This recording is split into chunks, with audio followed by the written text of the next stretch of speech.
Hello, everybody, and welcome to the Mind Scrambler podcast. I am your host, Spike Spencer, and we have an amazing guest this week. You probably know who he is just by looking at him. This is Mr. Mark Pellegrino. I'm going to let him introduce himself, and then we're going to chat it up, guys. Mark, say howdy.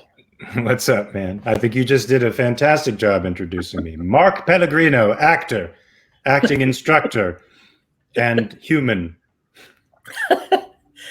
Oxygen breather. Oxygen breather, carbon unit, et cetera, et cetera. That is fabulous. Here's something interesting. Kim was telling me now, I know Kim met you, my wife, Kim, most of you guys know who she is, met you through acting because Tracy was teaching and you came in and you would teach sometimes for her classes, I believe. Is that correct? I think I would substitute Tracy's classes for her. Yeah. And that's where we met. And so this was, I believe, in the 90s, mid 90s, late 90s or 2000s. Wow. I don't even know. Was it? I don't know. Somewhere in there. Yeah, I have no idea. I know you've been at this for a very long time. And one of the things I talk about on this podcast is the journey. And I love to get other people's take on, we see somebody who's successful and doing quite well and, a fan favorite and in so many different ways. But it's not easy. It's not simple most of the time. And I was curious if you could just share with us a little bit of your journey to get where you are now.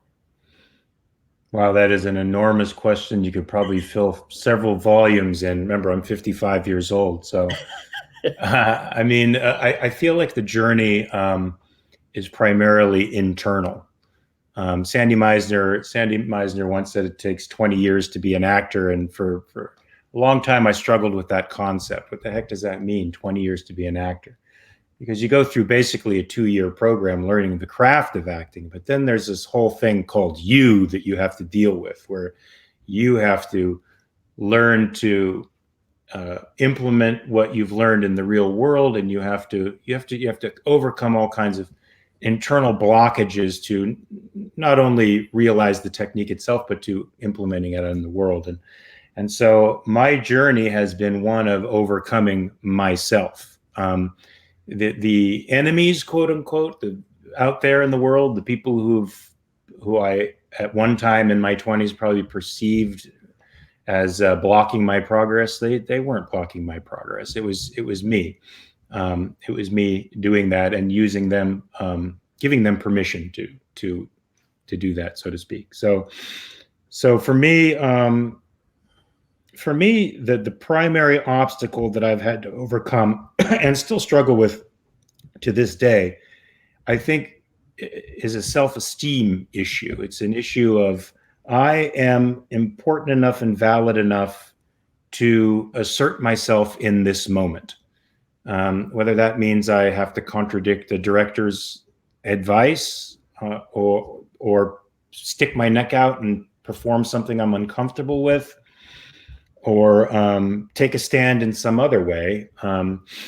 I find that assertiveness rests on how you esteem yourself, and that has taken many, many years to build up. I don't think self-esteem is just something you're born with. I don't think it's something that people suggest into your subconscious. I think in part, and certainly in part, that's an aspect of it, but mainly it's the emotional reward for seeing how well you function in the world.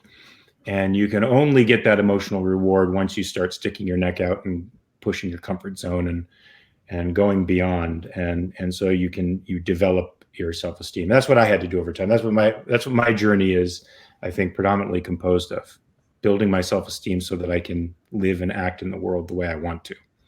Right. I love that you said that. I mean, I'm taking notes, by the way, as I go, because you're one of the most eloquent speakers that I've heard, and we've had the chance to sit down a couple of times. But listening to you and the way you phrase things is really, really incredible to me. I tell people, I say, oh, Mark's talking, let's get a dictionary, because I mean, you're incredibly intelligent, and I love that the way you say things. It's very simple to understand. It's straightforward to the point. You know, the journey is internal, overcoming oneself, important enough to insert yourself in that moment. That's not just an acting technique; it's a life technique, and that's so Sure. powerful. Well, I think if you take acting seriously, it is a life lesson. Not only a journey of discovery. Well, yeah, primarily a journey of discovery, because part of that discovery is how you assert yourself, how you behave in the world, and what your values are. Acting really a course in self-assessment, you know. Mhm. So that's predominantly all it is. You know, and I've used this much in my coaching when I tell people the acting, and they say, "Oh, I want to be a voice actor, or I want to be an actor, or whatever." And I say, "Well, you have to train. It's like anything else. You have to train." And when we tell people, "Hey, you want self-esteem, you have to train. Like Hmm. anything else, there's work that has to be done." Yeah, well, God said, "Take anything you want, just pay for it," right? So, you have to work. That's, yeah. I mean, I guess some would call that a curse. They call that the fall from Eden. But what was the fall from Eden? Well, values just don't drop out of trees into your lap the way they did in the Garden of Eden. You're now a human being. That means you have to work to get what you want. Nothing is automatic. Nothing. Even though it appears that way from the outside, you look at a great star or an accomplished actor or accomplished anything. Even someone like Kobe Bryant, you see how phenomenally, or Eddie Van Halen, take a great example because he just passed recently. Yeah. You see the guy on the stage riffing on a guitar like nobody can and creating sounds that nobody's heard before, but you don't see all the hours and the obsessive hours working on that technique and playing with guitars and rebuilding them to get the sound that he wanted, because he was so obsessed with it, right? Being good at anything is an obsession. Is an obsession. It's an obsession with work, basically. Yeah, I agree with you. The obsession is, it's the path, and you're doing what you love to do. And that's another thing that I've learned. You'll hear people say that, oh, do what you love to do, the money will follow. Well, sometimes it doesn't, but sometimes it does. But regardless, did you have fun on the journey? What did you learn? Did you grow? Did you expand? And I think that's part of the payoff that a lot of people don't quite get. And like you're saying, we don't see the bloody fingers and the pain of playing a guitar for hours and hours. And it's amazing to see somebody like yourself who says success, and say, well, yeah, but he also, I mean, look at his IMDb list. He's been doing this for a while. It doesn't happen overnight. Right, but I would say, and I would say even more that that quote unquote spiritual reward that you get is better. Now, some people could say that's easy for you to say because you make money at what you do, and it's well, I wasn't always that way. I was working 4 jobs at one time, and didn't know if I was going to make my rent that month, and sometimes didn't, and was a bit of a vagabond at one point in my life. Um, I was rehearsing 3, 4 times a day and working at my craft, and there was a reward to that went beyond the material. I think we unfortunately measure so many things by these material values, and I love the material world. I'm not one of these guys who says the material and the spiritual, they're different. They operate according to different rules. Separate them out. No, they're integrated. You need the one in order to operate successfully in the other. But profit is more than just a material gain. It's a spiritual gain, especially if you're in a journey to overcome inner obstacles, which I think we all are, regardless of our profession. It's just that acting, it's so obviously that. Right. Right. Yeah. Yeah, I agree. I think it's interesting when you see, but you were talking about the acting and having lessons for life. And it's like, I think it's listening. I'll coach people on this and the acting side. It's like, well, we're taught to listen. We really have to know what's going on in a scene, in movies or whatever it is. But in life, it's like everyone's waiting to talk. It's like you'd see, I use it this way. people are waiting to talk instead of listening. And you see the actors, if you're watching the stage play, you can see the actor who's actually listening or who's waiting to say his lines next. It's the same thing in life. Mm-hmm. Yeah, I mean, they're interested. They're interesting because they're engaged. They're curious about life. They're in the middle of living, and you're not really in the middle of living when you're just waiting for the cue. You know, whether you're in an argument in real life or an argument on stage, your engagement matters. Your engagement matters. It's the difference between real experience and fakery. It's the difference between discovery and being lost. Right. I agree. So yeah, I mean, yeah, listening is a great tool. You learned that in acting. Yeah, you learned that at in acting, and that's a fundamental means of opening yourself up to the world. Yeah. Saying yes to the world instead of no. Absolutely. Yeah. Well, it's interesting when, you know, in order to connect with other people, I was just thinking in the ensembles of some of the voice, you know, like voice animations, things that I've done with other people, or like looking at a good ensemble like Supernatural. It's the whole family. It's how everybody connects to each other in different shows. You see it, like Friends. We saw it for years. You know, it's just it's very interesting to see the relationships develop, and you kind of become a part of that. And it's the same way when we're coaching people in just their relationships with their families. It's like, you know, how are you connecting? It's that emotional intelligence that has become such a great buzzword, and people use it a lot, but they don't really understand that it means listening. And I say asking the question, why? You know, what's the purpose of this? Why did somebody do something instead of reacting to them, kind of be coming at it from a Sherlock Holmes space and say, that's interesting. Let me. Well, you know, I think it's people's orientations too that make them that defensive, right? I mean, when you've invested in an idea or a value, you hold it, you identify with it. It becomes a part of your identity, and so when somebody attacks it, it becomes a threat. But if you don't hold your identity according to that particular value, but rather to the value of knowing the truth, then when somebody attacks something you think is true, it's not a threat anymore. It's a potential victory for you, as a matter of fact. If the person proves you wrong, you win. I mean, because you're not deluded the way you were before. You were holding on to a falsehood. So losing an argument with somebody is a good thing. And, you know, it's also a good thing for you, even if you know that the person's argument is fallacious from the beginning, to be curious about how they arrived at their conclusion. What process made them do that? That's good for your own edification, right? As an actor, it helps me to know how a person thinks who holds values that I find maybe reprehensible or avoidant. And as a human being, it opens you up to different perspectives, and that, once again, that act is saying yes to life instead of no.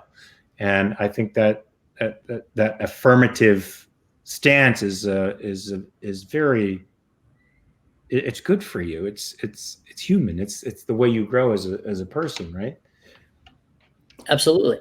And you had mentioned about what was the book? I think you had How to Have Impossible Discussions. And I love books like that. That is, hey, let's have a discussion, because most of them are impossible. If you go on Facebook and you put anything, I like pie. Oh, you hate cake then, don't you? You know, it's just ridiculous. Mm-hmm. And I have fostered a way of looking at these interactions on the social platforms as saying, well, what if I'm wrong? Because it seems that everybody comes from a space of they actually know 100% without a doubt that they're right. And I come at it from, I don't know. I may be wrong. What if I'm completely 100%? I'm nervous about that concept.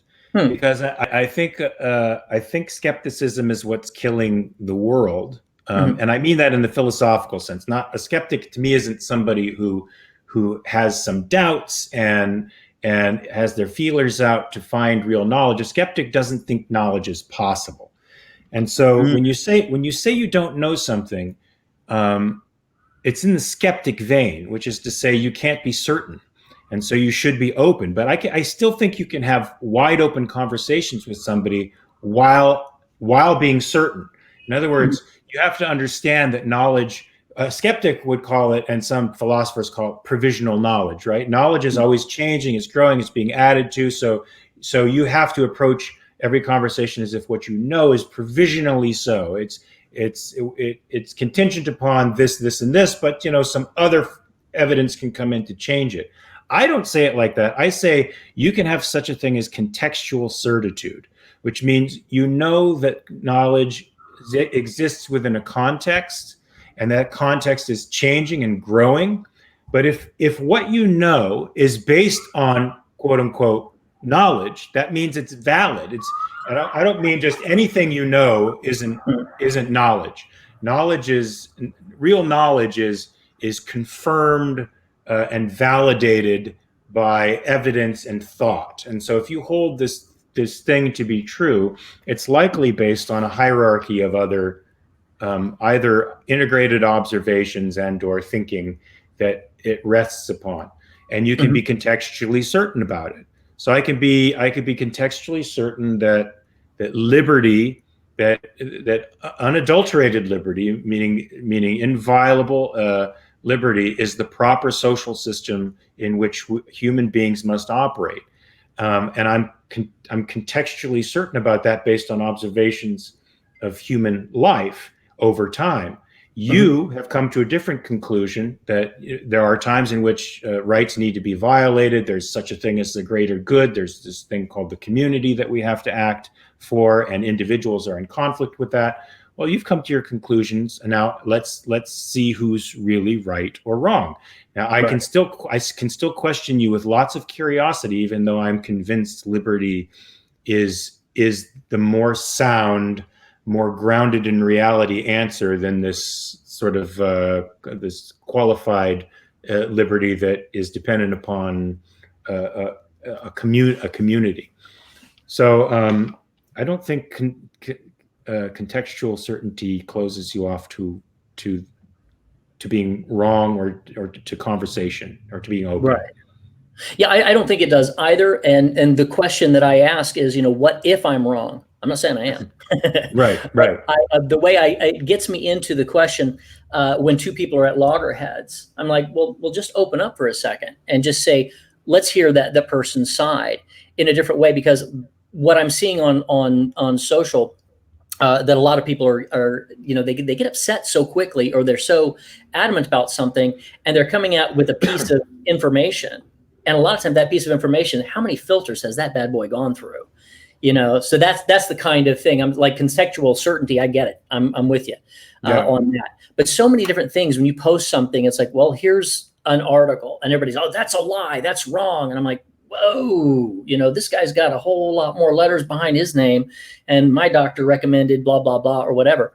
And it's just interesting that people who have no real knowledge of a certain thing, medical or political or whatever it is, boy, they come at it with such certitude.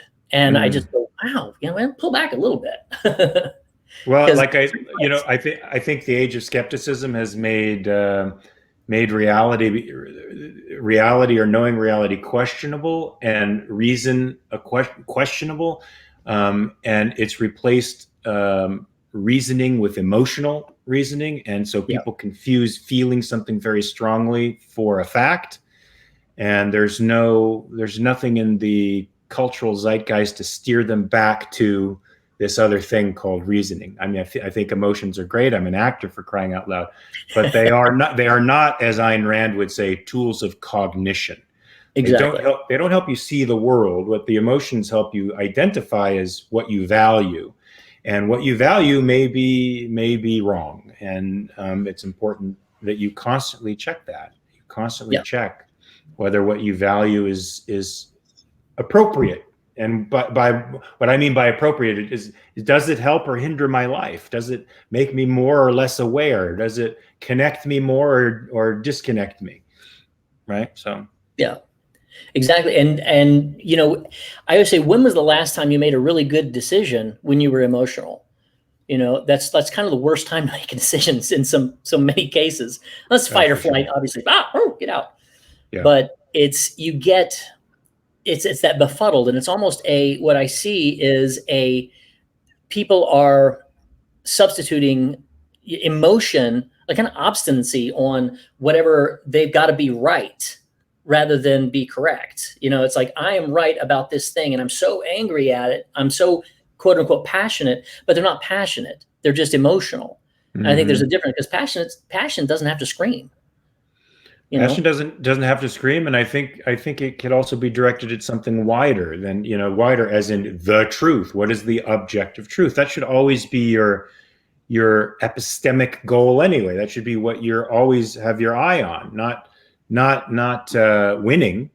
Which, being right is really about winning and dominating the other person. It's not so much even about rightness per se. It's just about dominating the other person. Yeah. Well, like you said, if you're wrong, if you're proven wrong, it's like, I'll say, well, thank you for that, because now I have more information, I have more knowledge about this particular subject or whatever it is, and there were flaws in my argument or flaws in whatever my approach was to life or growth or whatever it was.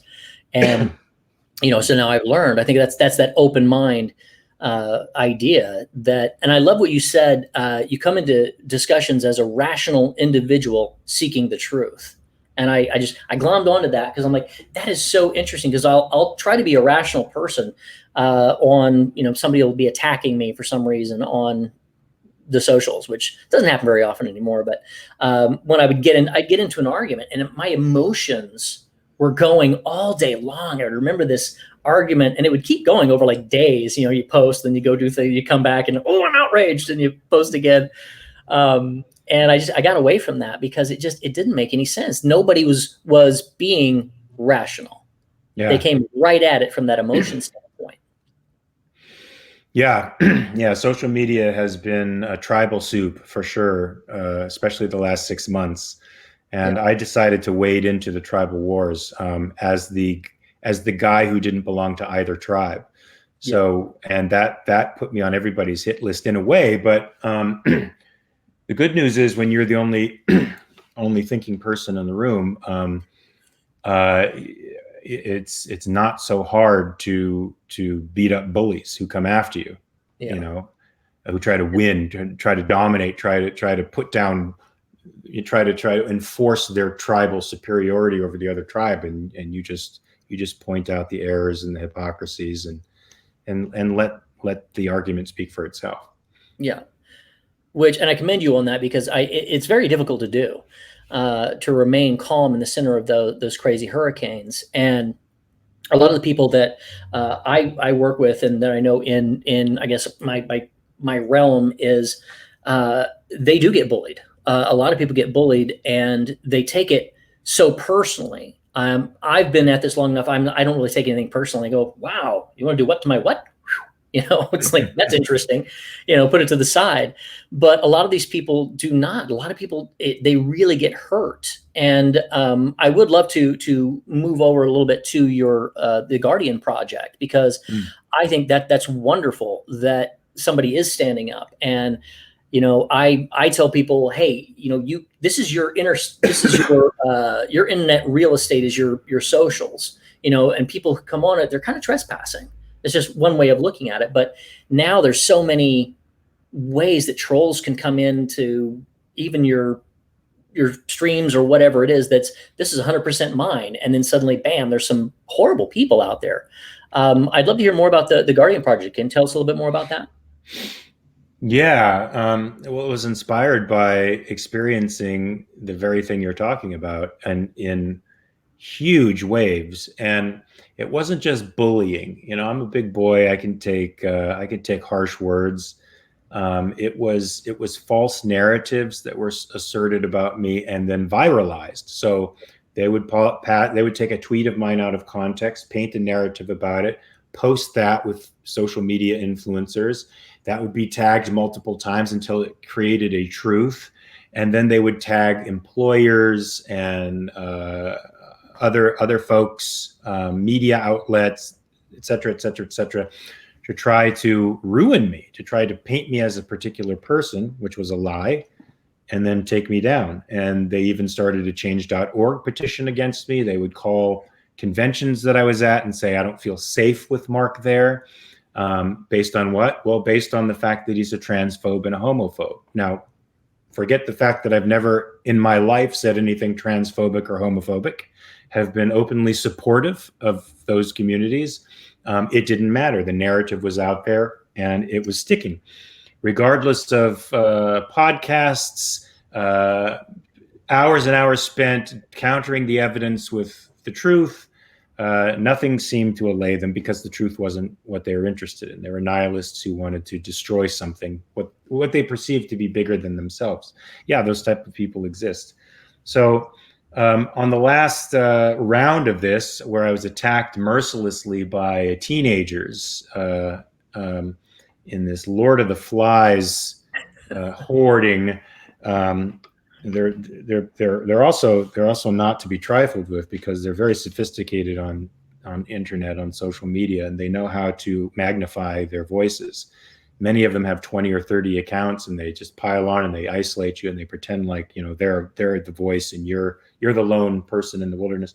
Well, after I got attacked by these folks and losing 20,000 followers, by the way, in the meantime, a group of fans circled the wagons around me and started posting all the truths in counter response to these lies that were being posted. And I joked with one of the people on Twitter who became a friend of mine that she was my bodyguard, and the Guardian started a sort of an ad hoc group of internet people who circle the wagons around somebody who they see as being tormented by these nihilists. And then I got together with somebody later on, and we decided anonymity was part of the problem, and we started brainstorming ways of dealing with anonymity and not violating rights.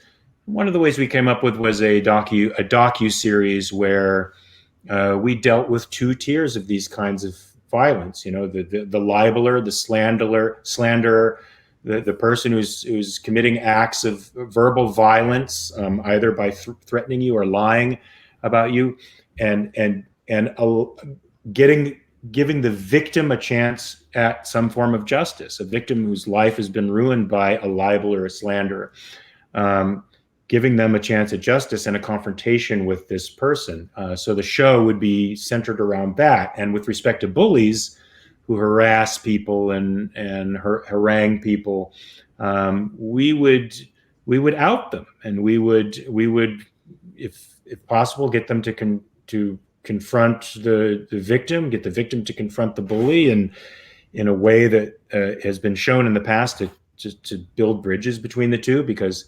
the victim is not human in the eyes of the bully. They're just they're an avatar, you know, or there's something else. They can't connect to the humanity of the person. And we would like to do that, and then put the victimizer on some kind of program where they have to participate in internet hygiene for a while until they've reformed and changed and become different. And this would all be in front of a camera. We would be watching this happen in real time. And it was inspired by, you know, the likes of John Walsh and the guy who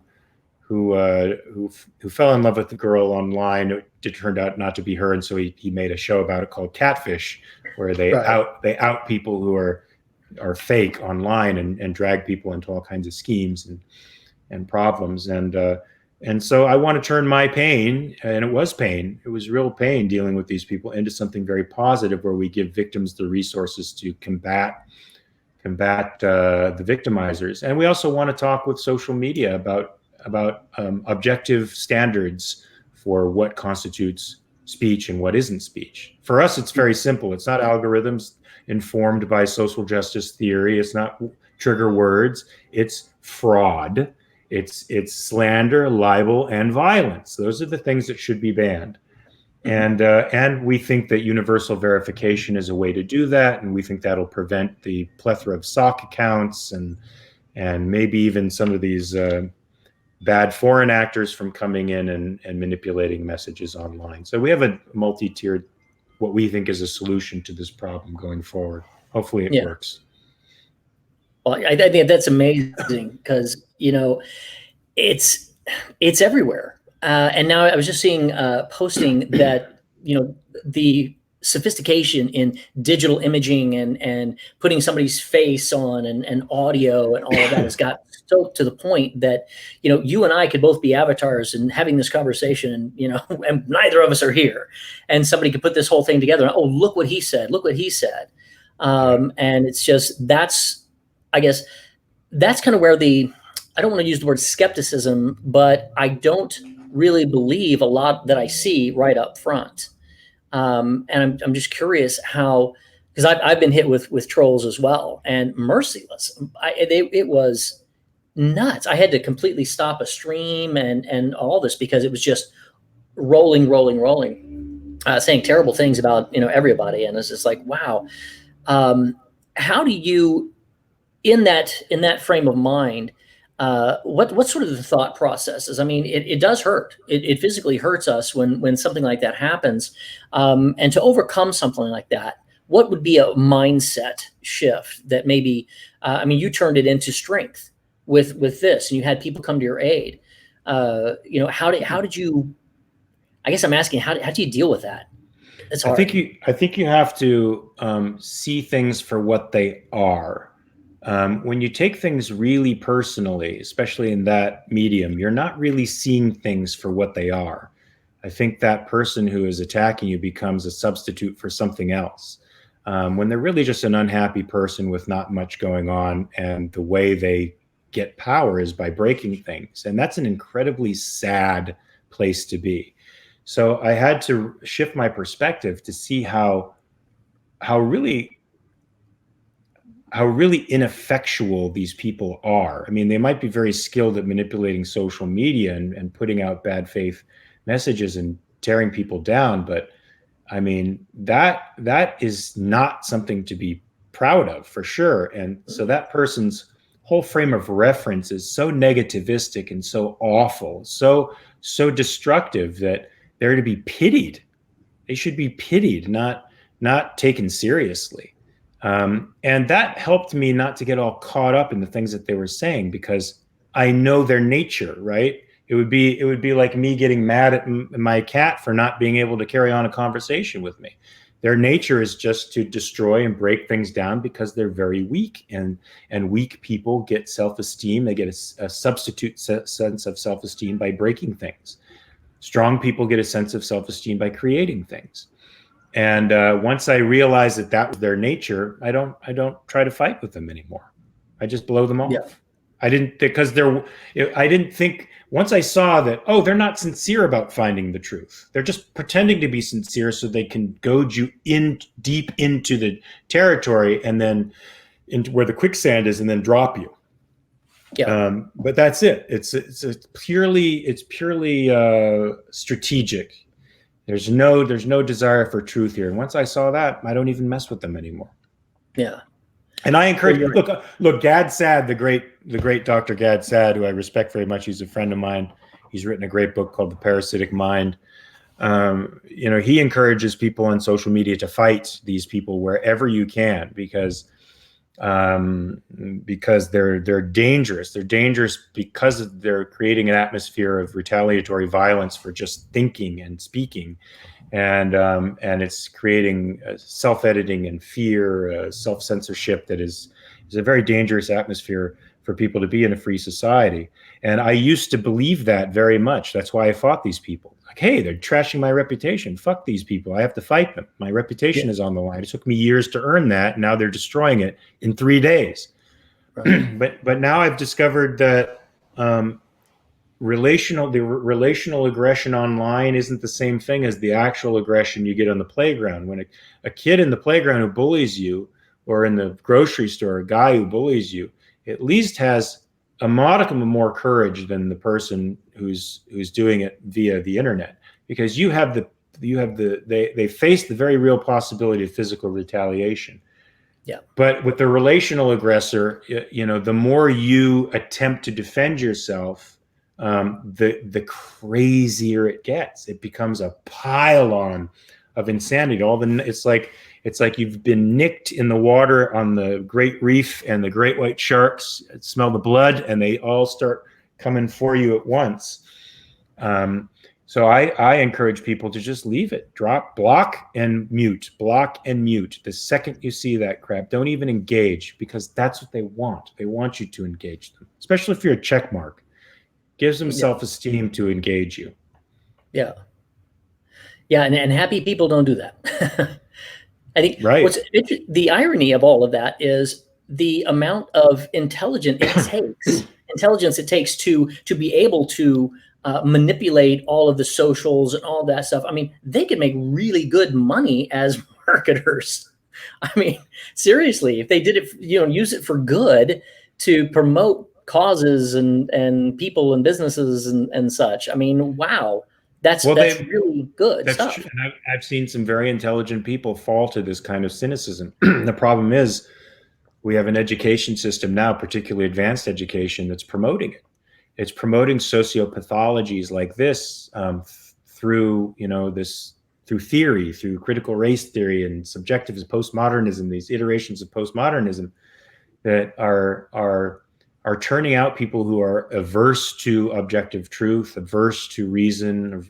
They have their feelings, and those count more than any objective reality. In fact, if you claim there's an objective reality, what you're doing is you're crushing their truth narrative. You're crushing their story, which is a legitimate, just as a legitimate form of truth as any other interpretation out there. So it's not easy to convince these people that their talents would be better expressed in a constructive way. They're not on that page. Yeah. I know it's like an emotional avalanche. If they're wrong on this thing, then all the other things that they did in their life, it could be wrong all the way back to their core, to their soul. And it's like, so they'll go to battle on this hill, whatever it is. And it's like, you got to understand, it's like objective. I'm okay if I'm wrong. I'm cool with that. Show me where I'm wrong. I know more, and I'm happy. Thank you for that. Or if somebody says, wow, calls me a name or something, I'm like, well, okay, hold on a second. Was I being that at that moment? Am I an asshole right now? Was I being an asshole? Let me say, if I was, I'm sorry. If I'm not, then maybe it's you. So it's, yeah, the level of, I guess, anger, animosity. I don't really know. You've dealt with it a little bit more than me, because I haven't had, I've had plenty of people attack me, but gosh, to be able to go through that level of it, that's pretty impressive. Well, it's not something I want to put on my resume, that's for sure. No, exactly. It's not fun. No.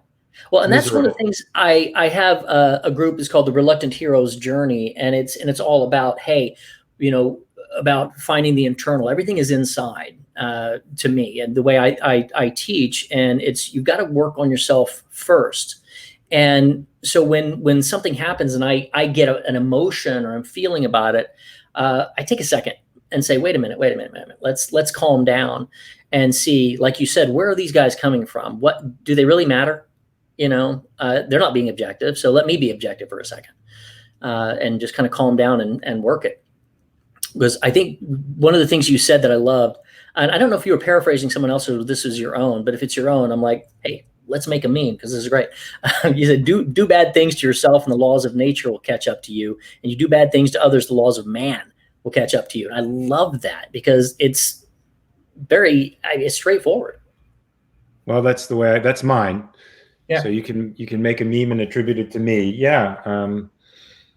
Yeah. To me, that's one of my answers to, I guess, to people who think free market capitalism is anarchy, or free market leaving people to their own devices.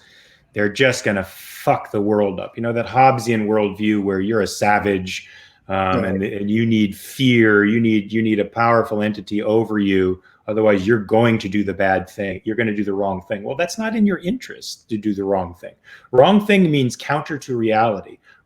Your interests as a human being comport to, they are what are in the interest of a rational being. So it's not in my interest, let's say, to drink a quart of whiskey a night and to party and smoke dope and knock somebody out for $20. None of that's in my interest. It's not in my interest to poison my body to cloud my consciousness and to declare war on my neighbor to get money. None of that is in my rational self-interest. And so I use that phrase to say, look, if you choose to do those things in a free society, yeah, if you don't if you don't harm anybody, nature will still get you. You know, we're in a universe of laws, and your physical body is subject to those laws, and we know something about them. So a rational human being acts according to those laws, right? I know that I should eat properly. I know that I should get rest. I know that I should clean my body and cut my nails and read and keep my mind active. Otherwise, if I do the opposite, the laws of nature and entropy will get me.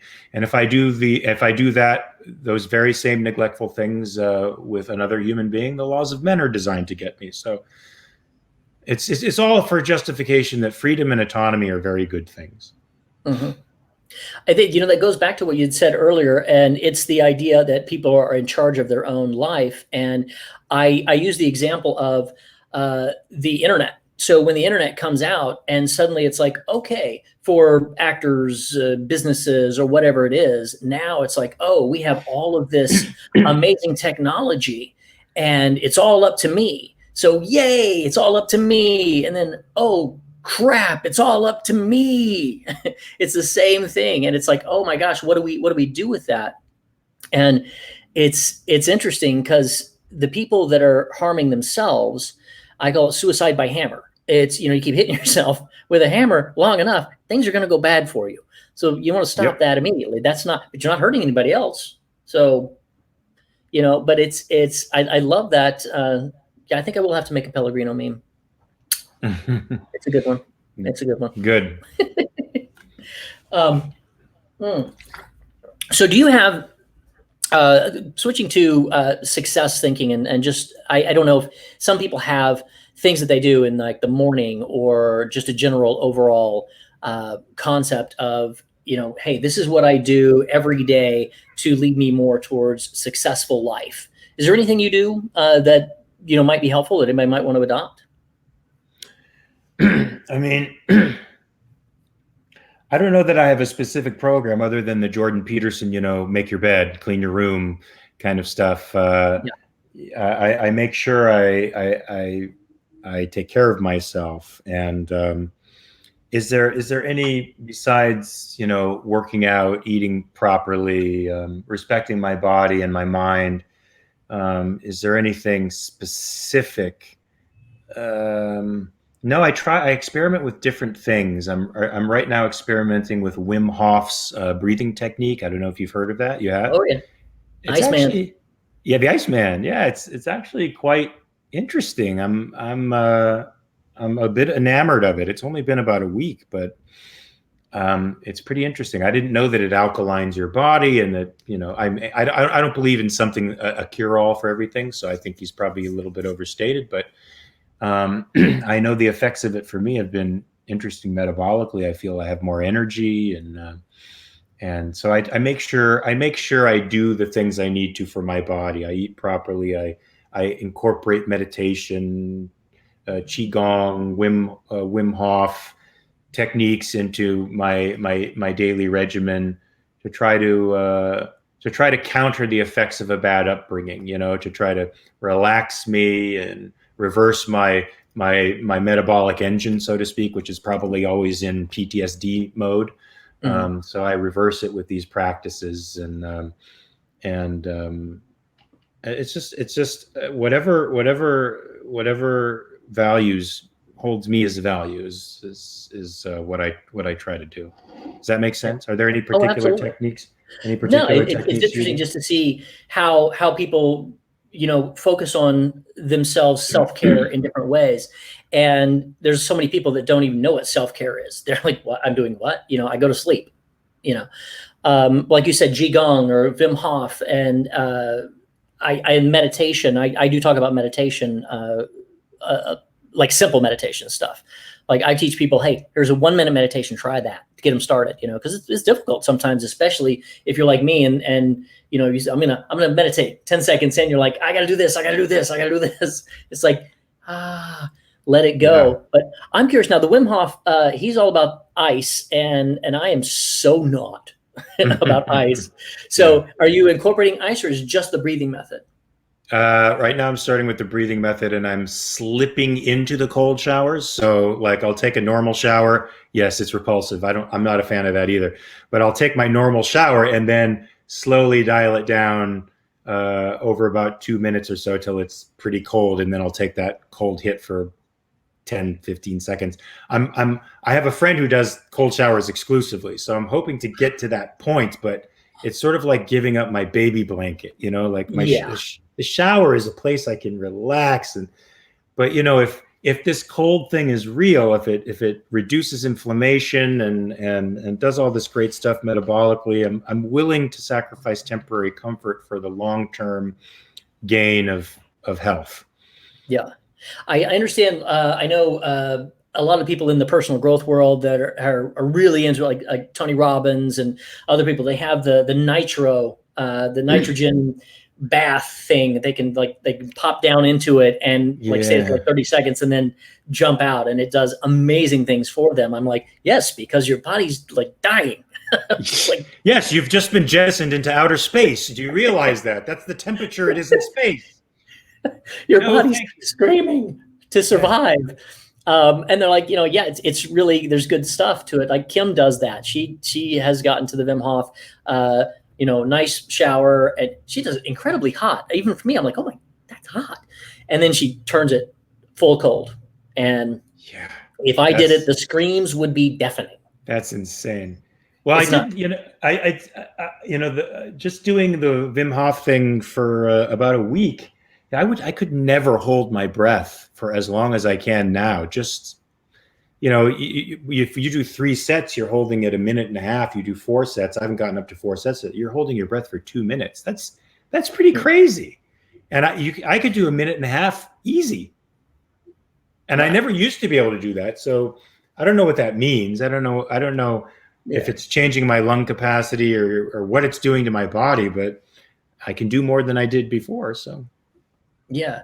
So I love that kind of stuff. I'm a big fan of Tim Ferriss and his the 4 hour work week, 4 hour chef, 4 hour body, and all that. And it's really, yeah. I love like the biohacks and things. I'm always looking to get better, and uh, things like the Wim Hof thing. I'm gonna look into that. I'm gonna check that out. Not the cold stuff. I'll do some breathing. You know. yeah, see what you think. So I'd like to see what you think. Yeah. Pretty interesting. 'Cause I've heard him a few times, and and for those of you that don't know Wim Hof, I think he hike Everest in shorts. I heard he did something crazy like that. Yeah. Yeah, it's like nuts. And yeah, he'll sit there, he'll be out in ice and just sitting there in shorts, and that's it. And he'll just be like, "What's up, y'all? I'm in ice." Okay, that's nuts. It's I mean, amazing. what we could be facing there, speaking of contextual certainty, is a guy who just happens to have the type of metabolism that can cope with that kind of shit better than anybody else. I Yeah, don't know, but I'm checking it out anyway, just to see if there's anything to it for me. yeah. Why not? I mean, hey, if something works, it works. Um, well, I guess in now we've talked about some different books. I love to recommend some books for my guests if there's something that can help. Let's say, uh, the people out there that are listening right now, they're fans, they're people that have really don't know about personal growth or self help. And it's like, hey, I can give them like 10, 20 different books, but I always am curious if there was some like starter books. If you said, hey, you know what, you want to be a better person, better human, check these out. Would you have any books that you might recommend? Sure. I mean, of course, I think in the end, you should have a conscious philosophy that's rational, that deals with the sorry, I hear an echo there. I don't know if that's, there it goes. It's better. You should have a rational philosophy that enables you to deal with the world and an ethical orientation that enables you to live in the world. And most philosophies, including religions, don't offer that kind of solution. They offer explanations for the world, but they usually separate the world and your spiritual needs from the material world. And most ethics are contrary to living. It's about crushing your life, inhibiting your life, pushing it down in order to live by this sacrificial moral code. So first of all, I think you need a philosophy that doesn't do that stuff, that's for living in the world. And for that, I would say I would get Leonard Peikoff's Objectivism, the Philosophy of Ayn Rand. That's for an overall look at metaphysics, epistemology, and ethics, and what that means for your life to have a consistent and integrated metaphysics, epistemology, and ethics. And I would say Ayn Rand's Virtue of Selfishness is very, very good. It's a very controversial title, but it is a fairly flawless treatise on rational self-interest or rational egoism as a moral standard.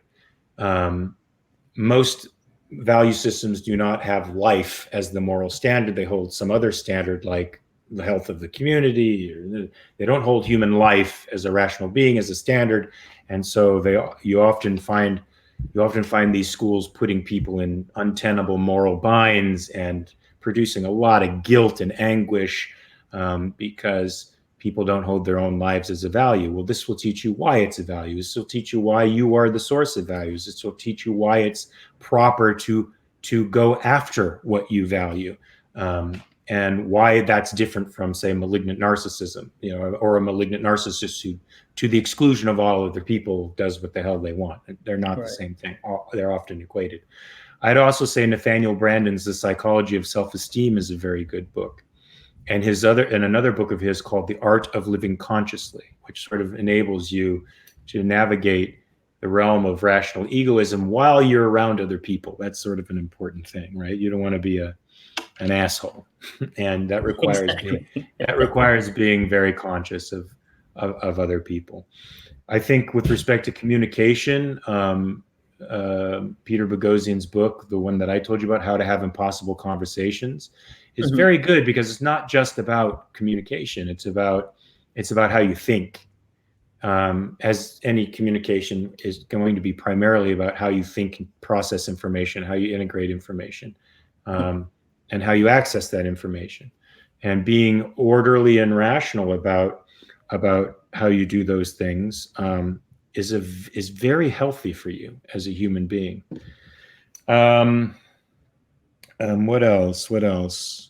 I mean, some of the other stuff I would recommend is a little. I don't think it would be man on the street type stuff like Harry Binswanger's How You Know. I mean, that stuff is very important for anybody who's interested in. I mean, this sounds like it's not related to what we're talking about, but it is really.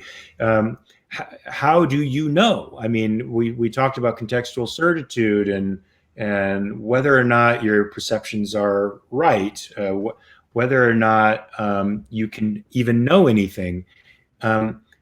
Skepticism undermines the confidence in your ability to know, and so it's no mistake that people are hysterical now. You get hysterical when you have no idea what the universe is confronting you with, and you can't integrate facts well enough to cope with the things that are coming at you. Of course, you're going to become a hysterical freak. You need a way to organize the information. You need a way of looking at the world. And can you even do that? Is your mind even capable of it? Or are you just a vat of chemicals, as somebody like Sam Harris might say, or even B.F. Skinner? You're just a chemical thing, a brain in a organic suit that reacts to things that are coming at you. I don't think that's all we are. And I agree with that. I don't think that's all we are either. Not even close.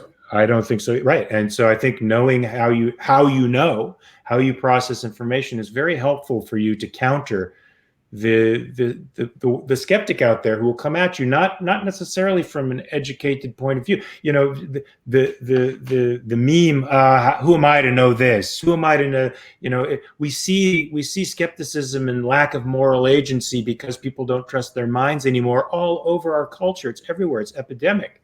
Yeah. So that kind of book, even though it's a little technical, can help you understand, can help you see through the bullshit and know that it's possible. I also think Tara Smith's book on Ayn Rand's normative ethics, where you take the 7 virtues and you understand why they are virtues, what a virtue is, what a value is, all of those things are important for you to know, and will help you in your growth. I think because we set up this mind-body dichotomy, and because we say the spirit is one thing, the body is another, they're at war with each other, virtues become practices for stifling life. In my moral code, that's not a virtue. Virtues are life affirming. You go for a virtue because you're pursuing life. The more virtuous you are, the more successful at life you become. Not the opposite. You're not whipping yourself like a Christian martyr trying to whip the demon of sexual lust out of your body. Right. But you pursue, let's say, a sexual relationship in a healthy, reasoned, rational, egoistic way, then you understand what sex means to you, and it's not what the popular diatribes are. It's not what any side is saying out there. Yeah. It's something else, something far more profound and far more interesting. And if you think about the virtue of reason and productiveness, integrity, honesty, these are all tools for living a life, right? Why is honesty a virtue? Not just because people will trust you because you're telling the truth. Honesty is about your own relationship with reality. It's about an unflinching. You're saying the truth matters, and that's a connection with reality that's important. And so many of our thought systems are about padding your relationship with reality or insulating you from your relationship with reality, right? That's why everybody's getting a trophy. That's why self-esteem is, you're great, you're awesome. If I tell myself enough times that I'm great, I'm going to believe it. No, not if you're not honest with reality. You're not. Yeah. And not if you're not connected to reality, which is the virtue of honesty. So anyway, getting those books that that integrate you. So there's no part of you that's split off. There's another book by Nathaniel Branden called The Disowned Self, which I think is very good, because I think so many problems come from disowning thoughts, feelings, realizations, instead of embracing them and trying to wrap your mind around what they mean. Any of those books, if you took them down, I hope they can help people. Most of them are everyday reading. Right. I think How We Know is a little bit more philosophical, but not dense. It's not like reading Kant or some asshole like that. It's not indecipherable. Right. It's very, very clear. Right. Well, clarity is the key, man. I tell you, because it's funny, because I've read some of these books and I'm like, I don't even know what I just read. I'm done. I'll put some away. Some of the best books ever, and I'm like, no. Really? I mean, best books by whose standard? I mean, I remember reading the Time Life top 100 novels of the 20th century, I think, and number one was Ulysses by James Joyce. Have you ever tried to read Ulysses by James Joyce? I have not, actually. Don't. It's okay. I want to say the first of all, it's written in stream of consciousness. And it's the day in the life of a guy inside a guy's mind, basically. And stream of consciousness means it goes on in one case for 75 pages without a single punctuation point. It's indecipherable. Nuts. Okay, it's considered it's literally the anti-novel. There's no plot, there's no character development, there's no coherent story. There's just words on a page. There's just thoughts randomly being swished into your brain, and that's supposed to be the greatest novel of all time. So I don't believe the lists anymore. Yeah, after I know some people who have made lists, and I've seen people who are, I'm teaching, childcare or whatever, and I've seen her kids, or I'm teaching this, and you just took a weekend certification and now you're teaching. I love the books that you have here. I love the clarity that you come to all this and the rational. You always, like you said, with the meditation, Qigong, and now Wim Hof, you've got such a relaxed aura, I guess you would say. I don't see auras, but it's just, you just are a relaxed guy, and there's a lot of power in the chill, I guess, and I love that. And I just want to say, I don't want to keep you any longer. I have been loving this conversation. And I thank you for that, because I think a lot of the people that are listening have gotten a lot out of this. And I look forward to the Guardian project, because I would love to see how that goes, because somebody needs to do something, and it seems like you are. I'm giving it a shot. Thanks for talking to me, man. It's been awesome. Absolutely, my friend. Well, ladies and gentlemen, this has been Mr. Mark Pellegrino, the fabulous, amazing Mr. Mark Pellegrino. And Hello. Thank you so much for coming to the Mind Scrambler podcast. We'll see you guys next time. Bye-bye.